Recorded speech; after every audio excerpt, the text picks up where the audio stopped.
ትላንትና ምን ሲል ነበረ ክቡር ጌታቸው ረዳ የሚሉ ሰዎች አሉ። ትላንት የፈለገውን ሊል ይችላል። ሰው ከአባቱ ገዳይ ይታረቃል በሚባል ማህበረሰብ ነው ዶክተር አብይም ክቡር አቶ ጌታቸው ረዳም አድገው የመጡት። ሰው ያንዳንዱን ነገር እንዴት ወደ መጥፎ ይወስዳል?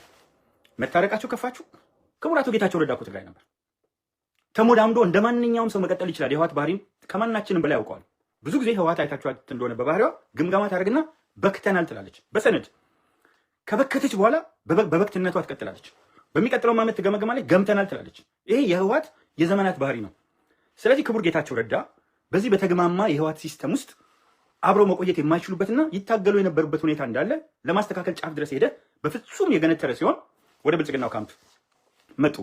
ብልጽግናው ካምፕ ላይ ሲመጡ ያዩዋቸው የነበሩ ነገሮች ልዩነቱ ፏፍንተው ብሎ ከማንም በላይ ታያቸው። ከማንም በላይ ማንም የሚያስገዳቸው የለም። ዘራፊ ቢሆኑ ከህወሓት ሲስተም ጋር መሄድ ቢችሉ እዛው እንዳይቆዩ እችን ታክል የሚከለክላቸው ነገር አልነበር።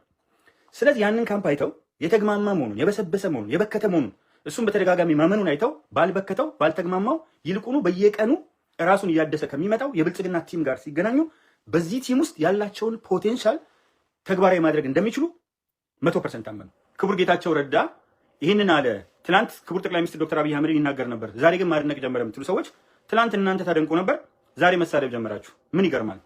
አንዳርጋቸው ጽጌ የሚባለው የእንጨት ሽበት በምን አይነት አስተዳደግ አድርጎ እንደመጣ አላውቅም። ሰው ከአባቱ ገዳይ ጋር ይታረቃል። እንኳን በፖለቲካ የተለያዩ ሆነው የተነጋገሩ ሰዎች ቀርቶ እንዴት ሰው ዘለዓለም ተንኮል ይጋግራል? እንዴት ሴራ፣ እንዴት ከአፉ መርገም ያወጣል? አሁን አንዳርጋቸው ጽጌ እውነት አፍ ኖሮት ዶክተር አብይን የሚናገር ነው ከእስር ቤት አስወጥቶ ቤተ መንግስት ጠርቶ በስነ ስርዓት አናግሮ አክብሮ እንትን ያለውን ሰው ወራዶች ናቸው እነዚህ። ያለ ምክንያት የምንዘረዘር እንዳይመስላችሁ። እነዚህ ሰዎች ለኢትዮጵያ ጠንቅ ስለሆኑ ብታምኑ ባታምኑ ከስልሳዎቹ የጀመሩ ናቸው። የእንጨት ሽበቶች ናቸው። ይሄ ሰውዬ ይቅርታ ልብ ባይኖረው እኮ እንደ ደርግ ባለስልጣናት ስልሳዎቹን እንደረሸኑት መረሸን የሚገባውን ረሽኖ እስር ቤት መግባት የሚገባውን የደርግ ባለስልጣናት ስንት ዓመት ነው የበሰበሱት? ማበስበስ ይችላል። ነገር ግን የዶክተር አብይ የፖለቲካ ፍልስፍና እንዲህ የወረደና የዘቀጠ አይደለም።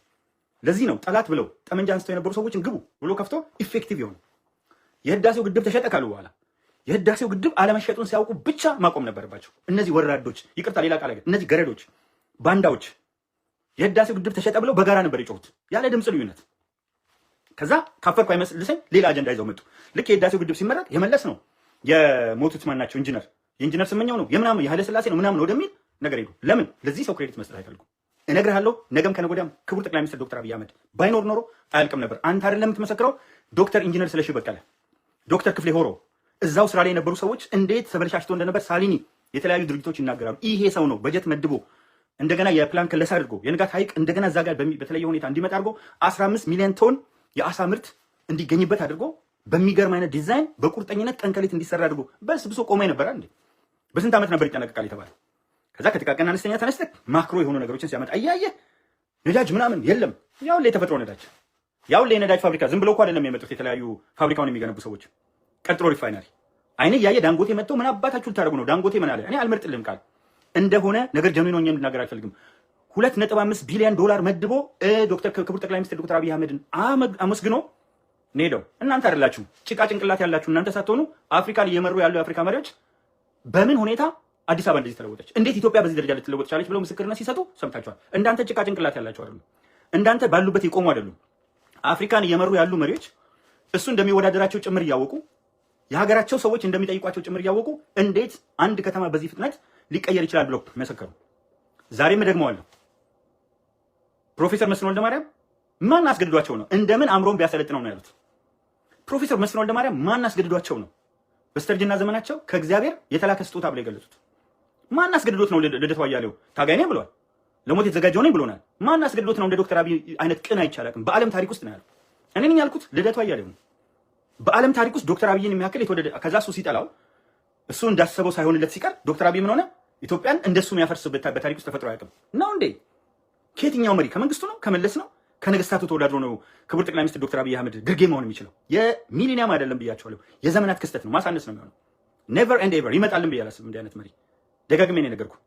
አንዳንድ ጊዜ የእነሱን ቃለ መጠይቅ እኔ አያስችልምና ጆሮ አያስችልምና ሳዳምጠው እንዴት እንደሚያስጠላኝ እንዴት እንደሚጎፈንነኝ አጠይቁኝ። ነበራችሁ ከኢትዮጵያ ፊት ምን አባርክ የእንጨት ሽበት ሁላ በዚህ መልክ ነው የምነግርህ። ምን አባህ ለኢትዮጵያ ሰርተህ ነው? ምን አባህ አድርገህ ኢትዮጵያን ከማፍረስ በየጊዜው በየቦታው የሆኑ ከሻቢያ ጋር እየተሞዳመዱ ጫካ ከሻቢያ ጋር ስትሞዳመድ ነበር።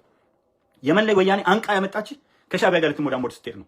ስለዚህ የጦት አባትህ ስለሆነ በኢትዮጵያ ብሔራዊ ጥቅም፣ ብሔራዊ ክብር፣ በሉዓላዊነታችን ላይ የምትደራደር ነህ። አንዳርጋቸው ጽጌ የምትባል ቀበሮ የምትመስል ሰውዬ፣ ይቅርታ አድርግልኝና ቀበሮ። እኛም የተለያየ አይነት መልክ ሊኖረች፣ ግን ቀበሮ የምትመስል የሆነ ሴታ ሴት እንዴት እንደሚያስጠሉ ሪሊ የሆነ ኮንትን አለ። አትሊስት ኢትዮጵያ ህዝብ ፊት እነዚህን ፊቶች ደበረው ከኢትዮጵያ ህዝብ በቃ በጣም ነው ያስጠላችሁት። ከ1960ዎቹ ጀምሮ ሰው ሳያቋርጥ በተቃውሞ ውስጥ ይኖራል። የእንጨት ሽበቶች ለምንድን ነው በወጣቱ ትውልድ ላይ የምትጫወቱት? ጀግና ከሆናችሁ ግቡ በረሃ ውስጥ ኑ በረሃ ውስጥ ግቡና ታገሉ። ሽንታም እዛ የሮጥ ከአውሮፓ የሮጥ ክንትን ልታመላልስ ብቻ ቃት ሄዳለህ። በየመን ምናምን ጎትቶ ወያኔ እንደውም ለእናንተ እሱ ነበር መድኃኒት እየገረፈ እዛው እስር ቤት ውስጥ አበስብሶ ጥፍርን እየነቀለ ያኖረ ሰው እንዴት አንድ ዓመት እንኳን እስቲ አረፍ ልበል አይልም እንዴ? የመጣውን እየተቃወመ በመጣው እያፈረሰ እየተገረደ ባንዳ የሆነ መኖር አያስጠላችሁ? ምን አይነት አስተሳሰብ እንዳላቸው አንዳንዴ ተረጋግታችሁ እንዳትናገሩ ያደርጋቸዋል። ለምን እኔ ተረጋግቼ መናገር ከብዶኝ አይደለም። በርካታ ቃለ መጠይቆች አድርጌያለሁ። እጅግ ትልልቅ የሆኑ የምክር ቤት ስብሰባዎችን መርቻለሁ። በተረጋጋ ሁኔታ አንድ ቀን አይደለም 18 ቀን ተከታታይ የመምህራን ስልጠና፣ 18 ቀን ተከታታይ የመንግስት ሰራተኞች ስልጠና፣ የአመራሮች ስልጠና ሰጥቻለሁ። የዩኒቨርሲቲ ተማሪዎች ስልጠና ሰጥቻለሁ። ይቅርታ የዩኒቨርሲቲ መምህራን ስልጠና ሰጥቻለሁ። ቡድን መርቻለሁ። በተረጋጋ ሁኔታ መናገር እችላለሁ። እነዚህን ሰዎች ስታስቧቸው ግን ያማቸዋል። ሌላ ሰው ቢናገር ይናገር። እናንተ ትላንት እኮ ከዶክተር አብይ ሌላ ያማልዳል ሙሴ ነው እኛ እኮ አይደለም ያልነው። በዜማ በግጥም እንትን ያስባላችሁ ሙሴ ነው ያላችሁ ሰዎች ዛሬ ፈርዖን ነው ብትሉት አይገርምም። ላይክዋይስ ክቡር ጌታቸው ረዳም እሳቸው አይተው ነው ይገምቱ የነበረው ነገርና ፕራክቲካሊ ያለውን ነገር አይተው፣ ሁለተኛ የነበሩበትን ስብስብ በሚገባ ቃኝተው አጥንተው በምሁራዊ አንደበት የተሻለ ነገር ስለተመለከቱ ቢያንስ እጅግ በጣም መጥፎ ከሆነ መጥፎ አይደለም እንጂ መጥፎ እንኳን ቢሆን መጥፎ ይሻላል ብሎ ቢመጡ የሚገርም ሊሆን አይችልም። እናንተ ግን ክቡር ጠቅላይ ሚኒስትር ዶክተር አብይ አህመድ አሊ በእያንዳንዱ እንቅስቃሴ ውስጥ ትናንት ስታደንቁት ከነበረው ወቅት ፈቀቅ አላለም። ያቺው ህወሓት ዛሬ ጥሩ ናት ብላችሁ መጣችሁ። ምን እንትናችሁ የሚያጥብላችሁ መስላችሁ ነው? ኃጢአታችሁን ትናንት ሰራችሁትን እድፋችሁን በከረፋ ሽንታችሁ ትታጠቡበት እንደሆነ እንጂ ትናንት የነበራችሁበትን ህወሓት አልተቀየረችም። ወቅታዊ መረጃዎች ቶሎ እንዲደርሳችሁ ቻናሉን ላይክ እና ሰብስክራይብ በማድረግ ይከታተሉ።